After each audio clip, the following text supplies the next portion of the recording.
हरे कृष्णा, राधे राधे। राधा अष्टमी आने वाली है और राधा अष्टमी पर हम राधा रानी की पूजा अर्चना कैसे करें। जिन लोगों के पास राधा रानी नहीं है, जो लोग लड्डू गोपाल की सेवा करते हैं, उन लोगों के मन में ये ख्याल आ रहा होगा कि हमारे पास तो राधा रानी नहीं है, हम राधा अष्टमी कैसे मनाएंगे। तो आज मैं आप लोगों को लड्डू गोपाल को ही राधा रानी बनाना बताऊंगी कि किस प्रकार से हम अपने लड्डू गोपाल को बहुत ही सुंदर सी, बहुत ही प्यारी सी राधा रानी बना सकते हैं।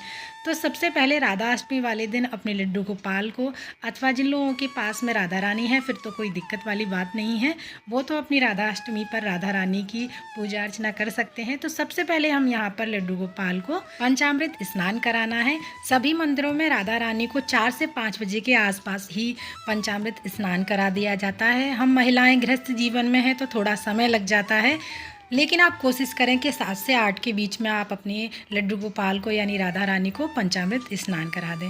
पंचामृत स्नान कराने के लिए आप दूध, दही, शहद, शक्कर, घी, इन 5 चीज़ों को आप चाहे तो एक जगह मिलाकर अपनी राधा रानी को स्नान करा सकते हैं, या फिर अलग अलग चीज़ों से आप लड्डू गोपाल को स्नान करा सकते हैं।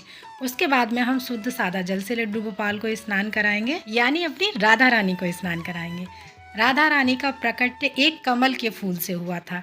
कमल के फूल में बहुत ही तेज प्रकाश निकल रहा था। कीर्ति देवी और राजा बृषभानु जी ने देखा कि उस कमल के फूल में से नन्ही सी एक सुंदर सी दिव्य कन्या मुस्कुरा रही है, जिसके नेत्र बंद थे।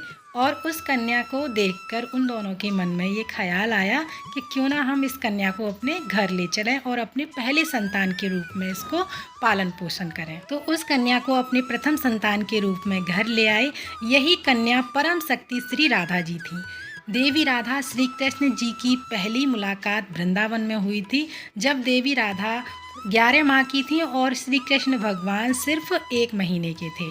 राधा जी ने अपनी आंखें तब तक नहीं खोली थी जब तक श्री कृष्ण स्वयं बाल स्वरूप में उनके सामने नहीं आ गए थे।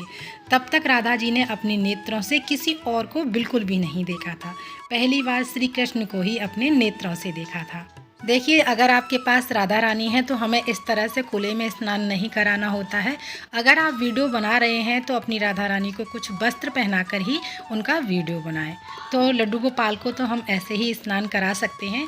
फिर चाहे वो बाल राधा रानी हो या युगल सरकार जोड़ी हो, आप उनको वस्त्र धारण करा कर ही उनको स्नान कराना होता है। और हमारी राधा रानी का मनपसंद यानी फेवरेट जो कलर है वो नीला है। और आप अपनी इच्छा अनुसार आप जो भी लड्डू गोपाल को यानी राधा रानी को वस्त्र धारण कराएंगे वो बहुत खुशी खुशी, बहुत ही भाव के साथ में पहन लेंगी। तो मैंने यहाँ पर जो राधा रानी के हेयर बनाए थे, अलग से ये बिग मैंने सिंपल से बाल ले लिए थे, तो घर पर ही मैंने इनके हेयर बनाए थे, क्योंकि हमारे लड्डू गोपाल के जो हेयर होते हैं वो करली होते हैं और राधा रानी के स्ट्रेट होते हैं। तो मैंने इस तरह से इनकी जो हेयर है वो बनाए थे। और मैंने छोटी वाली पिन ले ली हैं, जिससे हम हेयर पिन लगा देंगे और हमारी जो राधा रानी है उनके हेयर बहुत ही अच्छे से सेट हो जाएंगे। और मैंने ये जो कानों में लगाने वाली और बालों में लगाने वाली जो होती हैं झुमकी में लड़ी आती हैं, वो मैंने इस तरह से गजरे के तौर पर बालों में लपेट दी हैं, जिससे हमारे जो राधा रानी की जो चोटी है बहुत ही सुंदर और बहुत ही सुंदर सा इसका लुक आ जाए। तो इस तरह से। और मैंने यहाँ पर, अगर आपके पास छोटी सी रबड़ है तो बालों में वो लगा सकते हैं, अदरवाइज़ आप कलावा ले सकते हैं बालों को बांधने के लिए। और मैंने यहाँ पर लड्डू गोपाल को यानी अपनी राधा रानी को, क्योंकि ये हमारे पास राधा रानी नहीं है तो अधिकतर लड्डू गोपाल ही मुंह से निकलता है, तो मैंने यहाँ पर इयररिंग्स पहना दिए हैं।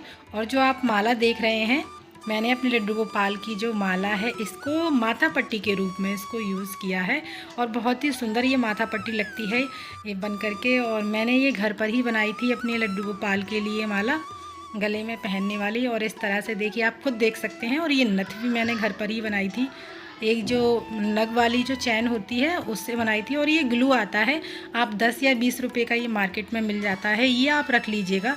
जब भी राधा रानी का कोई हम श्रृंगार करते हैं, कुछ पहनाते हैं, तो इस ग्लू की हेल्प से आप इसको लगा करके उनको बहुत ही सुंदर सा श्रृंगार कर सकते हैं। तो नथ को मैं इस तरह से चिपका दूँगी, क्योंकि हमारी राधा रानी जो हैं बहुत ही छोटी सी हैं, तो इनकी नाक में होल भी नहीं हो रखा है। और चंद्रिका जो बनाई थी मैंने, तो वो चंद्रिका पहना देंगे अपनी राधा रानी को और चुनरी उड़ा देंगे। तो फाइनल लुक हमारा राधा रानी का कैसा लग रहा है? बहुत ही सुंदर, बहुत ही प्यारी हमारी राधा रानी लग रही हैं। तो राधा अष्टमी के लिए हमारी राधा रानी तो तैयार हैं। आप लोगों ने राधा रानी के लिए अभी कुछ व्यवस्था की है या नहीं की है, कमेंट में ज़रूर बताइएगा। और साथ में कमेंट में ये भी ज़रूर बताइएगा कि आपको हमारे लड्डू गोपाल जी राधा रानी के रूप में कैसे लग रहे हैं। सच मानिएगा, मुझे तो बहुत सुंदर लग रहे हैं, बहुत ही प्यारी मेरी राधा रानी लग रही हैं। और अपनी राधा रानी को आप एक नज़र का टीका यानी काला टीका ज़रूर लगाइएगा, जिससे हमारी ही नज़र हमारी राधा रानी को ना लगे। तो राधा अष्टमी पर हम राधा रानी की पूजा कैसे करेंगे, इसका वीडियो भी चैनल पर आ चुका है। और साथ ही राधा रानी की हम छठी कैसे मनाएंगे, जिस प्रकार लड्डू गोपाल की छठी मनाई जाती है, ठीक इसी प्रकार से राधा रानी की भी छठी मनाई जाती है। तो फिर मिलते हैं अगली किसी और वीडियो में। तब तक के लिए आप सभी को राधे राधे, हैप्पी राधा अष्टमी।